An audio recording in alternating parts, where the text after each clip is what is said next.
Madame la Présidente, chers collègues, personne ne doit pouvoir montrer du doigt, stigmatiser un homme, une femme, un enfant qui a été obligé de quitter son pays pour fuir la misère, la violence, mais tout le monde doit se mobiliser quand derrière cet exil se cache aussi un trafic d'êtres humains.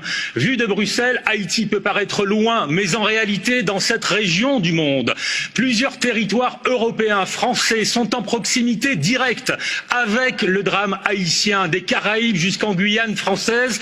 Partout, toujours, nous avons fait la démonstration de notre solidarité et nous savons que les urgences d'aujourd'hui exigent cohérence et efficacité. Alors oui, il faut vérifier si les aides européennes à Haïti contribuent réellement à lutter contre la souffrance du peuple haïtien. Nous avons des doutes et ils sont légitimes.